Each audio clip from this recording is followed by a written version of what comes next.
And so here at the end of the agent work, we have our set of instructions that we have to follow to plainly remediate everything on the machine. Hey, thanks for joining us for this quick video. I'm Dwayne, developer advocate at GitGuardian, and I am joined by Matthew. Hi, Matthew. Hello everyone. My name is Matthew. I'm a product manager here at GitGuardian. I am particularly in charge of everything related to AI. And that's exactly what we're here to talk about today. We have built, and you have led the charge on building a new AI coding assistant skill that we have open source. Is that correct?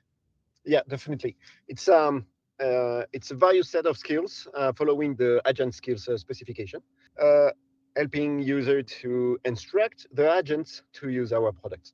What does that mean exactly? Super high level, people out there that might not be familiar with skills, what is a skill? A skill is basically a text file that agents can read to understand how something can be done, or must be done, or should be done. Basically, it's a set of instruction, a human readable set of instruction that agents will go to when they are asked to perform a specific task. And does this work across all agents, or is this specific to a specific provider like Claude or Cursor? Or No, it works across all agents following the specification, but all of them are following this specification. Basically, we focus on Claude and Cursor and Codex, for example, on our repository, but we also provide a way via the skills.sh proxy to install our skills on more than 50 agents on the market. Pretty much all of them are following this way of doing right now. now, I know GitGuardian has also released an MPC server, Model Context Protocol, MCP server, Model Context Protocol server last year.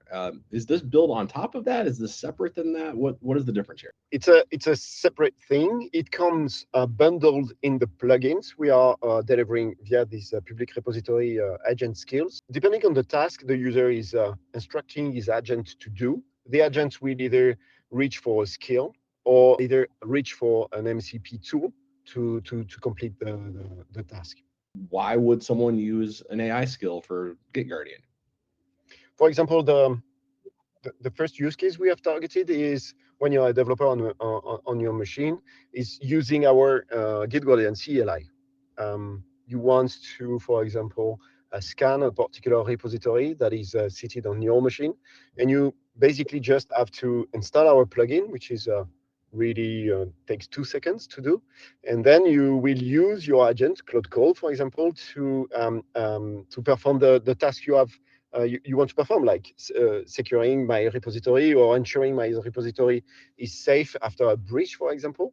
And the agent will read every skills that we are giving through this plugin and download ggshield, install ggshield, ensure that ggshield is authenticated, and perform all the tasks that we have designed in these skills to really ensure that repository is safe. And if it's not, because we found probably secrets in this repository, you will have a set of actions to complete to make this repository safe. Now, if I understand right, MCP is directly calling the GitGuardian platform via API. And Yeah, this sounds like it is manipulating yeah, ggshield, our CLI, to yeah. interact. Is there any restrictions on that? Is it just, here's the CLI, we're using the user's authentication, we're borrowing that to act on behalf of that user, and then we just do anything that the CLI can do? Yeah, it's basically the agent will use the CLI just as the developer would use the CLI.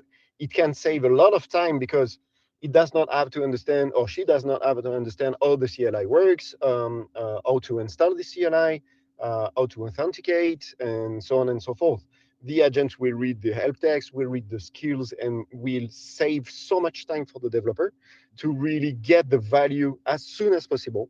They get the value out of our product via the CLI directly into these agent conversation they can have in Claude Code, for example. Now, if someone already has ggshield installed, does this just automatically pick up from there, or does it try to install its own new version? The developer's agent will act as an assistant and basically just check if the CLI is not already available on the laptop, and if it's not, is going to download it.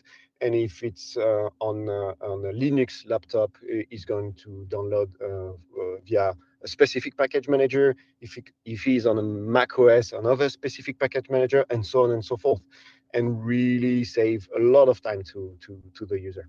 And do you have a demo of this prepared? Do you have like something you can physically show us today? So here we are on my Ubuntu box, where I am developing I'm working on a particular project, and this project is this Node.js serverless function. So I will cd into that, and I will fire my Claude here.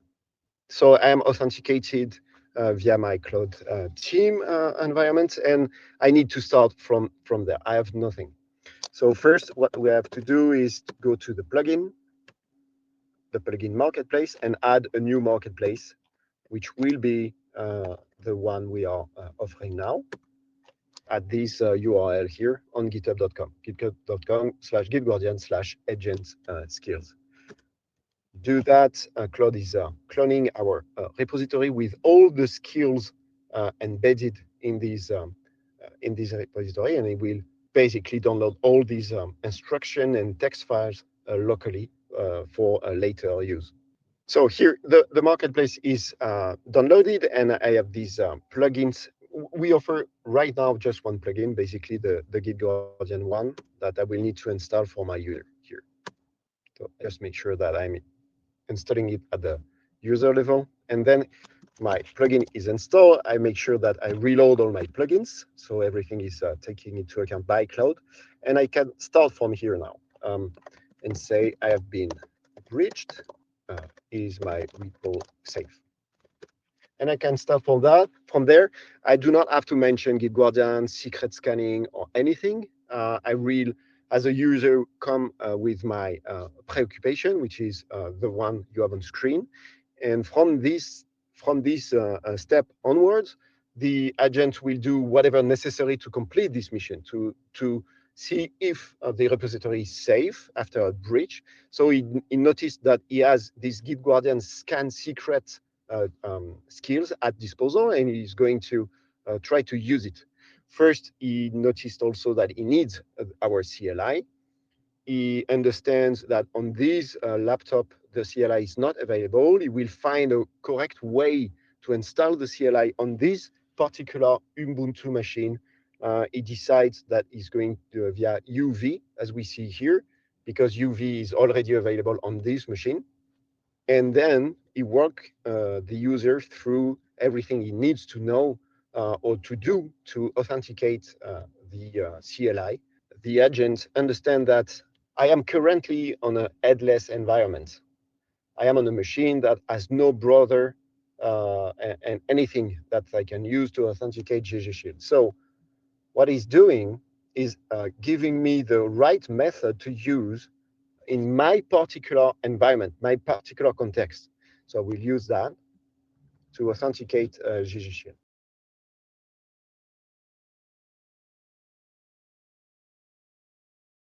And now ggshield is authenticated and ready to run and be used by the agent. You notice that it took from 0 to ggshield is up and running, it took less than a minute. The user was not forced to really understand how ggshield is working, where is the documentation, how to install the ggshield, should I be authenticated this way or this way, etc., etc. So the agent made really the heavy lifting to have ggshield up and running on the developer laptop here, and taking into account the particular context of the developer, and in my case, being on the headless. ggshield is now up and running. I have been breached. Is my repo safe? And we start again with our preoccupation to ensure that my repo is safe, because I have heard that github.com was compromised in a way. So I want to be sure that no secrets were available on this particular repository. So back again, the agent is using the skill scan secrets to ensure everything is clean on the repository. it will understand that it needs to use a particular command on the CLI, which is scan repo, to really scan for the all the commits history of this particular repository, because the secrets are not only in the code that you see on your disk, but also in the commits history. So the agent knows that and is going to perform all the the CLI commands needed to ensure that everything is clean. Nothing is clean on this repository. I have two distinct credentials that are exposed in my Git history. The agent is read all the skills and instruct the user with everything the user has to do. And for example, the agent is giving to the user a particular advice: do not try to rewrite your history. This repository is public. Your incident is marked as a publicly leaked. There is no need to rewrite your history. It's a really complex task, etc. You need to rotate the secret, and you need to do that in priority. Because if you use an LLM today, a basic LLM without the skills we are providing, the LLM Opus 4.7, for example, is right ahead going to say to you to rewrite your history, which is not the correct way of doing.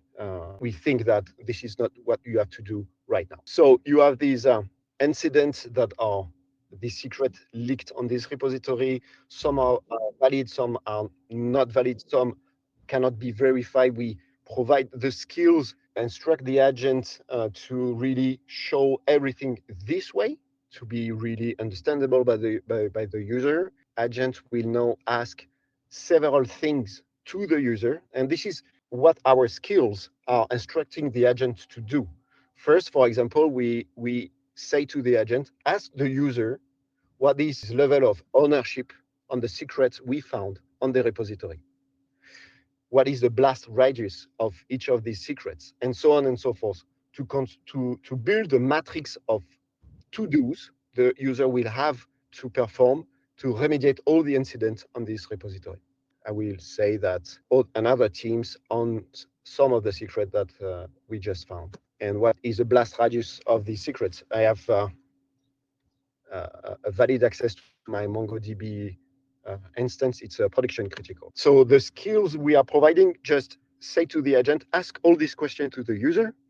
And with the answer, we are going to build a remediation plan, a remediation set of instructions that are really tailored for the user, for this particular context, for this particular incident, and really help the user to clean everything as soon as possible without trying to understand the ins and outs of everything. We are going to really do the heavy lifting for the user, and it will just have to follow the battle plan, basically. And so here at the end of the agent work, we have our set of instructions that we have to follow to plainly remediate everything on the machine. You probably want to also use everything the agent is building for you. For example, as we know that you do not own the most of the secrets found on this repository,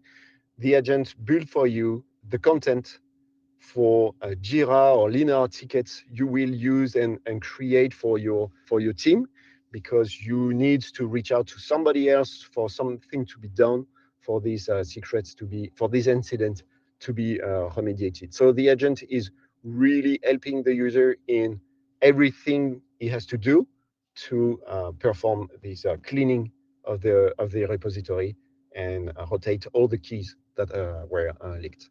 Every output, every report, every to-dos we are building are tailor-made for the user, depending on this context. Is this available right now? Is this something in beta? Yeah, definitely. It's available right now on GitHub at GitGuardian/agent skills. It's an open source publicly available repository, and you can start from there. You have all the instruction needed to take advantage of these skills with your agents. Now, one quick question. We saw this install ggshield as it got going.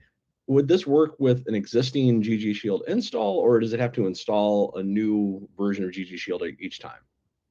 No, definitely not. The agent will be instructed to look for an existing ggshield installation, and if it's already available, it will start to use it right away. All right. Well, Matthew, thank you very, very much. Thank you for having me. Bye bye.